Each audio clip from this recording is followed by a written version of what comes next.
Welcome to Teacher Talks for 2014-15, Enhancing Teacher Professional Practice. This online webinar series of guided professional conversations is a collaborative initiative between the Learning Network Educational Services and the Alberta Teachers Association. Each session focuses on a timely and pertinent classroom issue facing Alberta teachers. Guidance is taken from the participants to shape the discussion, to ensure that teachers' most immediate concerns are met. Today's session focuses on Universal Design for Learning and is presented by Kelly Rierson. Universal Design for Learning, or UDL, is a research-based educational framework based on a set of principles and guidelines that can be used to guide teacher planning and the selection of learning resources and activities to support individual learning differences. This discussion will focus on providing an introduction and an overview of UDL, exploring the three principles of UDL: representation, action and expression, and engagement, and identifying barriers to learning and potential solutions. The participants will also have the opportunity to discuss and share tools and web resources that can assist teachers as they seek to apply the principles of UDL in their classroom in support of the diverse learning needs of their students. Ms. Rierson began the discussion by introducing the companion handout for teachers that is available for download at learningnetworkcommunity.wikispaces.com. The CAST.org, the very first link, is actually an organization that specializes in Universal Design for Learning, and within that link there is actually examples of how teachers use UDL in the classroom. Like, we'll talk today about what are some of the things we do, because we probably all do use UDL to some degree in our own classrooms with our own students. The second one, the UDL Tech Toolkit. Wikispaces is a fantastic place to go, again, to get some resources. And Maryland Learning Links has some videos of teachers actually doing UDL lessons within the classroom. So you might want to highlight those and go to those at a different time. Okay, let's see what else we have here. How to use UDL in a blended online environment. Yes, with inclusion. It's important that we're using UDL. Materials to share with colleagues. Great. Yes, we're going to talk about some of the barriers today and what are some of the ways we can overcome those barriers. Strategies to engage 10-year-old boys. Tools to look at after the session. Ways to implement theory into practice and technology tools. Fantastic. Part of the goals of this workshop is for us to become familiar with the principles and guidelines of Universal Design for Learning. We're going to look at some of the tools and strategies that we can use to support UDL, and hopefully share, discuss, and learn from one another. I've included several places where we can actually do that. And again, I said receive resources for continued learning. I put a bunch of web links on the back page that I strongly encourage you to go to look through when you do have time, and perhaps we can even share some at the very end.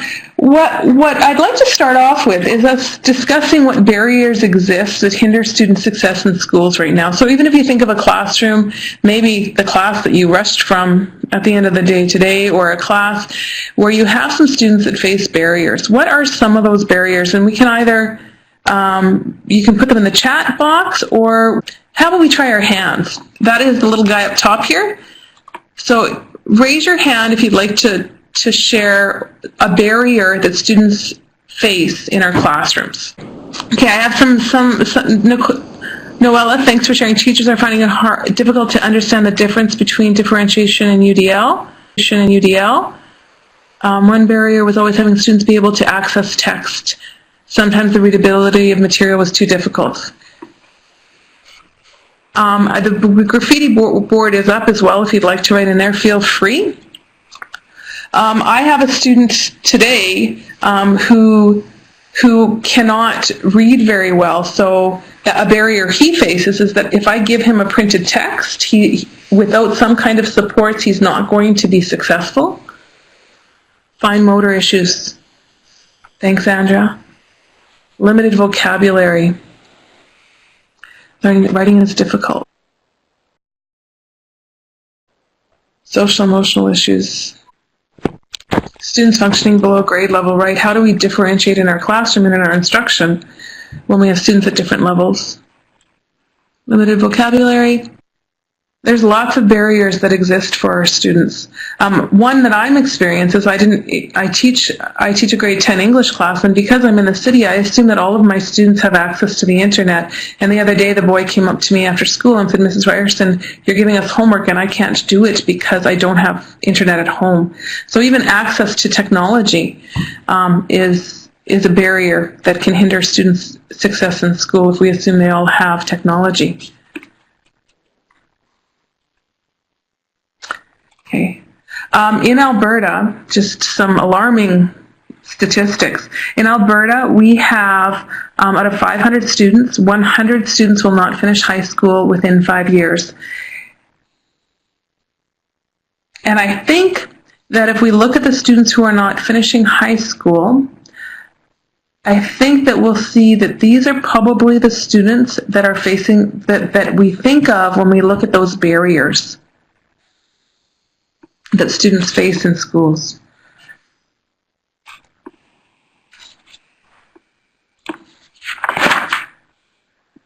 As well, if we look at the achievement gap, they start off at the same level, and then suddenly with each year with each year in school, the achievement gap, once there's a gap, it broadens.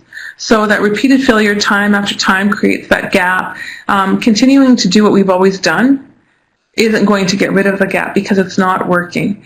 And so we have to look at what are some of the practices we're doing in our classrooms, and how do we change those practices so that these students who are facing these barriers can have success.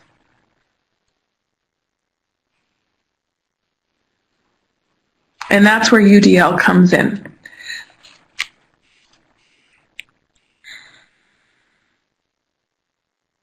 So UDL provides a blueprint for creating instructional goals, methods, materials, and assessments that work for everyone. We are trying to get away from this idea that one size fits all. I remember, well, let's say 25 years ago when I was in the classroom, the teacher stood at the front of the room and talked to the class and gave us handouts. If you look at a classroom now, I think you see I hope we see completely different instructional methods. That idea of one size fits all doesn't work for a lot of our students. According to the statistics in Alberta, 100 out of the 500 students.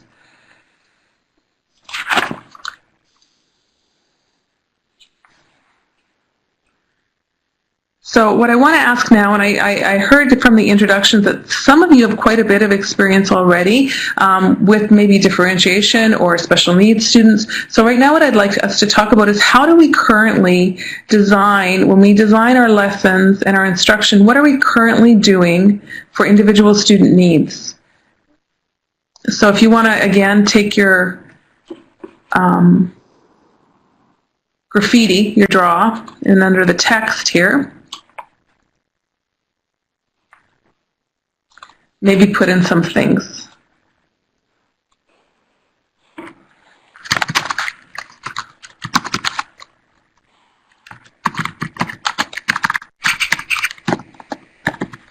Really nice to have it brainstorm into the graffiti, because as people watch the video of this, they've got a visual there of your thinking. Sorry, Dan? Sorry, I think my mic maybe cut out. I was just explaining it's really nice to have everybody use the graffiti and the draw tool, so that when we when people do view the video of this session, they've got a visual recording of the thinking that's been going on.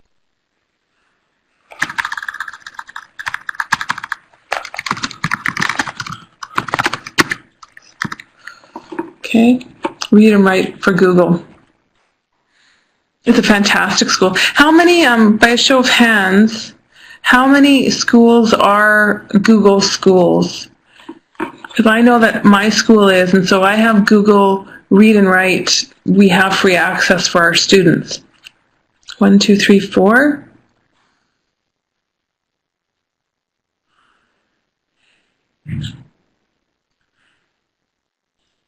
Okay, if your school's not, I'm going to suggest that you contact and find out if there's a possibility of you becoming, and it's not that I'm selling Google, it's just that a lot of the tools, the tools we have allow us to get rid of some of these barriers. And Read Write for Google is a fantastic tool, especially for students who have fine motor skill issues, for our ELL students, okay? Multiple means representation, individual use laptops, yes. Environmental. Do you currently design for, I'm just curious of what environmental, could you add something to that? Finding out how our students learn best is really important, and not only for us as teachers, as planners, but also for our students, because I think sometimes when I give choice in my projects and I think, okay, this is for my kinesthetic learners, this is for my auditory learners, this is for my, sometimes the students themselves aren't picking the correct selection or what I think that they would be the most successful at. Modifies according to the student's needs. Is that what environmental is? Guessed? Yeah.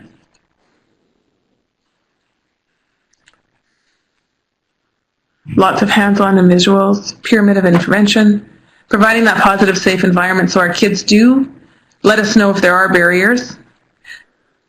Yeah, having an EA does make a huge difference. I have, currently in one of my classes, I have 7 special needs students out of 35, and I do not have an EA. I don't know how many EAs there actually are in a high school setting. By a show of hands, how many of you have access to an EA, just out of curiosity, in your classroom?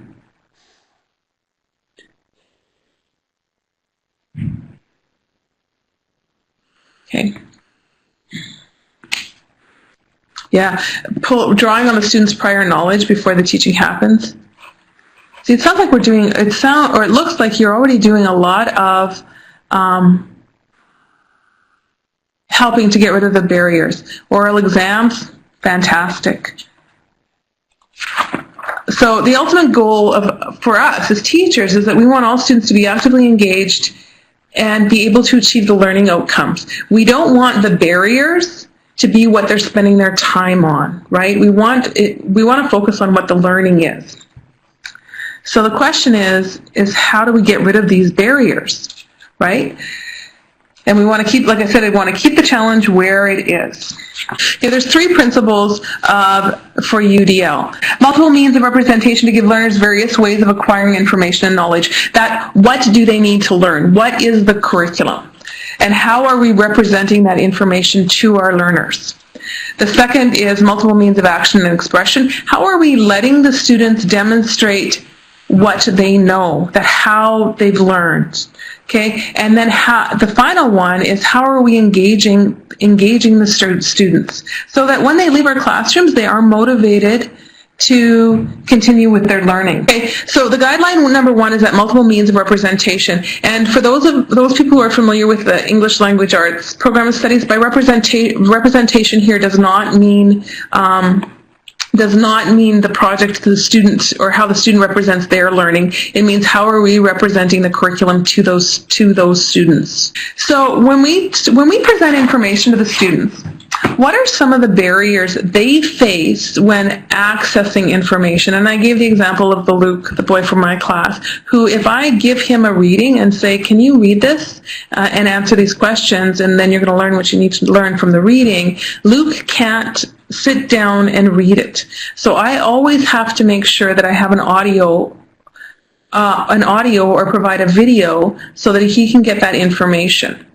So what are some other barriers that students face? If you want to add some, attention and focus, ELL, ESL, it can be slow and tedious for some, autism, vocabulary challenges. Yeah, culturally irrelevant. Students don't feel safe. I'm going to move on to the next one because I'd like us to share what are some of the ideas we have that help with some of these issues we have here, some of these barriers, because I'm sure together we have a bunch of different things that we're using that help.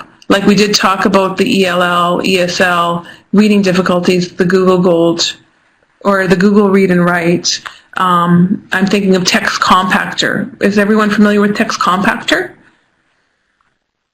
It's a free tool that takes an information text and allows, you can cut and paste the document in there, and it simplifies the text for those students that this is a barrier for, right? And you can do this by activating prior knowledge, recognizing the tools and resources that will help them.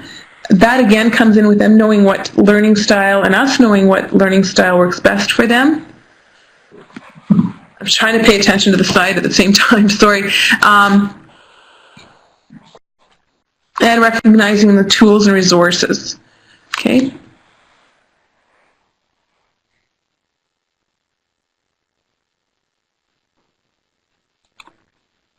So what are some ways that we can provide multiple means of representation for students? And I don't know how well the graffiti is working, but maybe we'll try it again. If you can't write on the graffiti board, please feel free, as Joni said, to write in the chat window, okay? So what are some tools or some ways that you already use? Short videos. For older students, the Khan Learning Academy is fantastic to put in a link or to introduce students to if you're teaching science or math. PowerPoint, yep. Graphic organizers, without a doubt. For those students who are overwhelmed with information. Music. Yes, it's not uncommon for me to let the students in my classroom listen to music if it helps them concentrate. I find my students who sometimes are the most disruptive, that are easily put off task, if I let them listen to music, they can get their work done. I don't know if I'm alone in that. Scholastic leveled organizers are great. Yeah, I agree, Alexis. The music seems to block out a lot for my students. Even where students sit sometimes makes a difference. Having access to the word processor for students, even having different color or photocopies on different colors of paper, I find helps students. I find if I use a pale purple, an app called Brainwave,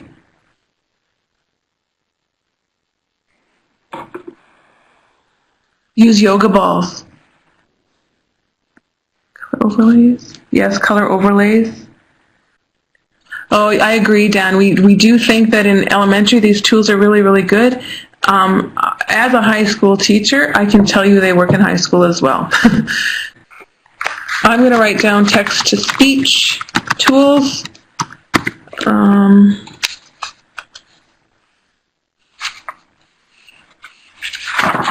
I even have the squishy balls that I have. I have 2 squishy balls that I give two students in one of my English classes. When I first introduced them, everybody in the class wanted them, but I have 2 boys. They just cannot sit still, and they're tapping their pens, and they just can't concentrate. As soon as they have a squishy ball in their hand, they're great. Okay, I'm going to move on. I put some tools here, like readability, tumble books. There's the Neo K-12 educational videos. There are many, many more than are here, and some of them are on links on that last page, and we've been sharing some as well. But because, just to try and be on time, and it's already 4:42, I'm just going to keep plugging along if that's okay. The second guideline is this multiple means of action and expression. And this is one that I think, generally speaking, is the easiest for us to do as teachers. I don't know if it was when differentiation came in, but it seems to me that in my own school, a lot of my teachers here give choice when it comes to final projects. So how do we typically ask students to demonstrate their learning, and what are some of the potential barriers? I know in a high school setting, and probably in I'm thinking grade 3 and grade 9, because we do have those exams, that a lot of our major assessments still tend to be paper and pen tests. And we know that there's barriers with those. What are some other ways that we ask students to demonstrate their learning besides just role play? Choice boards.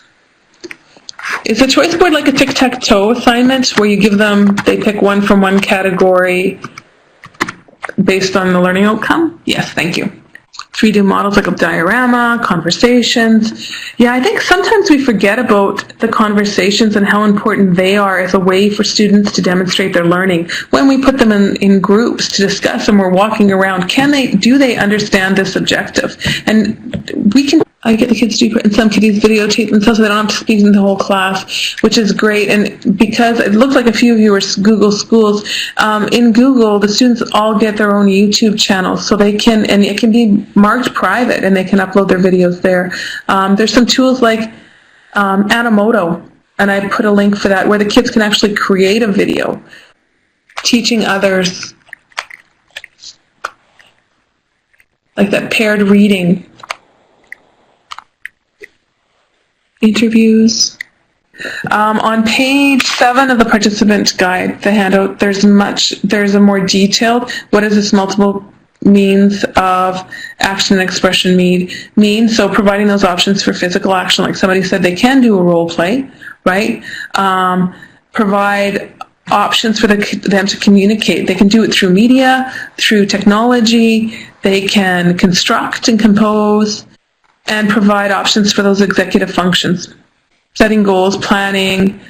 Yeah. So we're providing options to give students that opportunity to show us what they know. Let them show off. And here are a few tools. Glogster, Storybird is fantastic. Big Huge Labs is free. You sign up, and they have a wide variety of tools that students can use. Comics, having the students create a comic to demonstrate what they learn. Poplet, Read, Write, Think is a great site to go to. And then the last guideline is that multiple means of engagement. How are we engaging the students and showing them the relevancy of what they're learning? So if we can't engage them, then they're not going to learn. I always think of, when I look at this one, I always think of that Ferris Bueller movie when the teacher's at the front of the classroom and everybody's drooling and he's going, everyone, or anyone? Yes, Joni, exactly. So this one is on page 8. It goes into more detail. This idea of how do we engage the students in what they're learning. And again, we're providing those options to get their interest right. We have skills, like a lot of our curriculum now is skills based. So the content that we're using to teach those skills, we can provide some choices to the students, right? If the students need to, for example, in English, if they need to show how an author's experiences influence the work they do, the writing they do, the stories they pick, then can they not just pick, if that's the objective, can they not pick an author they're interested in to do that with? Can you think of a way that it can be used? You can engage students in the curriculum in a way that makes it more relevant, like the example I gave to them. So if we're doing skills, what are some of the ways that we can focus on the skills by adding variety into the content we're bringing into the classroom? Yeah, without a doubt, Carla. If our students know that we care about them, and it's a real care, I think it does engage them. I agree. Manipulatives, yes. That hands-on, yes. Our enthusiasm. Sometimes if we're enthusiastic about the subject, students become enthusiastic. It spreads. Okay, so as we're typing this in here, I just thought I'd open this one here. And so what are some of the tools we use to engage students in the content we're teaching? And it looked like Carla and Alexis, I think they make an important point that one of the tools we have is ourselves, and our enthusiasm and our caring that we bring into the classroom. Outside presenters, yes. Time chunking on the board so students know the start and end point. Yes, putting those, even just putting the objectives and the learning objectives, what are they doing today? So the students can focus on what they need to do. Scenarios and case studies, yes. Visual schedule, real world applications. I think that's very important in order to make the learning authentic. Yeah, and I think giving them choice, Dan, is important too. Start from what they know, yes. Let's build on that prior knowledge. And again, if we know our students, then we should be able to engage them by catering to their interests. Praise, yep. Providing time for collaboration. Start from what they know, yes. And also letting them come up with things that interest them. What are the things they want to know? That's where that inquiry, teacher modeling tech tools, yes.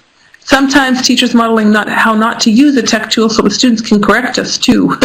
A lot of what we talked about was the technology gives us lots of affordances when it comes to providing support, choice, and flexibility to our students, right?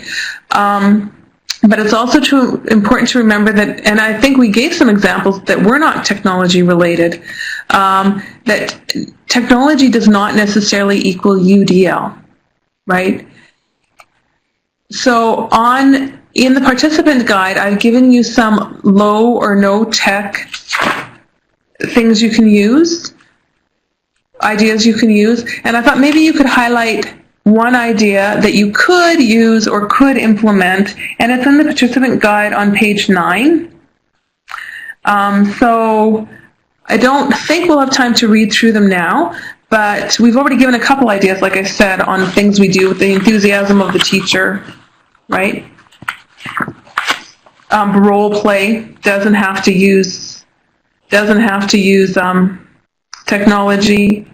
Graphic organizers doesn't have to be a technology tool. Can you think of a low-tech technology tool and maybe put it in the chat window as we go through?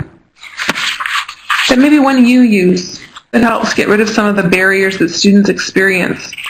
Post-it notes, graphic organizers, highlighter, strip, ruler. I'll let you continue in the chat if you want to.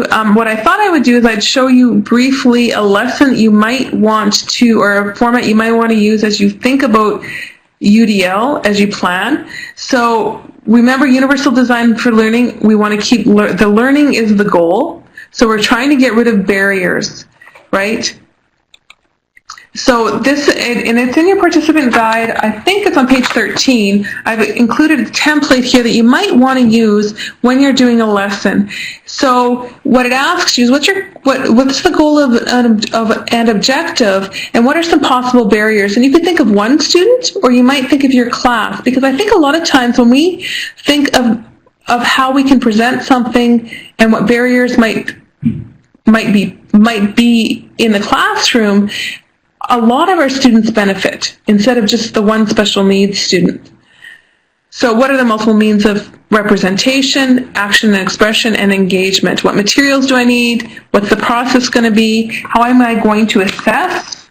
And how does anticipating the barriers and solutions change the way we plan? If you want to just jot down some ideas on how anticipating barriers and solutions changes how we plan when we plan. I know that 15 years ago when I first started teaching, I did not have, as a final project, you can choose A, B, or C. Or you can come up with your own and present it to me and explain how it's going to meet the learning objectives or demonstrate your learning. It makes my work week longer. You're right. That's a very important point. It does presuppose that there are solutions and that all of the students in our classrooms can learn. And it might make your work week longer to begin with, but I wonder if it might also make our work less tough, because if we're able to meet the barrier, if we're able to think about the barriers students are going to face when we're presenting the information, maybe we spend less time reteaching and less time, I don't know how to explain, like if we meet their needs right away, then I don't have to go back and reteach it over and over again. That's right, Alexis, there'll be more success for those students. More engagement, without a doubt. Yeah, I agree, less behavior problems. Classroom might be a little more diverse as well. You know, I remember when I first started teaching, I would think that, you know, if my class is quiet and the kids are all sitting in their desks, then that means they're listening to me and they're learning. And you find out really quickly when you give that first test that that's not the case. Sometimes when they're quiet and they're all sitting in their little rows, it just means that they're turned off. You know, less failure for students, fantastic. So just as an end, just because it is 5 o'clock on the dot. I can't believe how quickly this time went. I have a list of some next steps that I thought perhaps you might want to look at. It's on page 14, and maybe there's a couple, or maybe there's, well, I said pick 2 or 3 from the list that maybe you could commit to doing more frequently during the next 2 months. It doesn't mean that every single lesson we do, we have to plan for all of the different levels. But maybe if we commit to do 1 or 2 of these things, we can improve or maybe alleviate some of those barriers for the students. Yes, I agree, Jan. I assess, especially with the move, and it's not a bad move, with the move towards more formative assessment, we are assessing continually. And the good thing about that is that we realize what barriers there are right away, who's having difficulties right away when we're doing that. Increased metacognition in student learning. So, and that's on page 14 of your guide. That might give us a starting point. And I think, I can't believe it's 5:01. I apologize for going a little bit over. I will stay on the line after 5 o'clock if you want to talk some more. And I have included my email address if you have specific questions. What was the muddiest point? What would you like more information about? If you don't mind giving me some feedback, what was confusing? And did you have an aha moment? Or is there something that you can take away with you? What would you like more information about? If you don't mind giving me some feedback, what was confusing? And did you have an aha moment? Or is there something that you can take away with you? And I do know that the time went by really fast. By the time we got everybody on, it works out to be about 45 minutes. So if you could take a couple minutes to fill that in. And I hope you'll go through some of these links. And it will help give you some tools. And I want to thank you very much for coming today.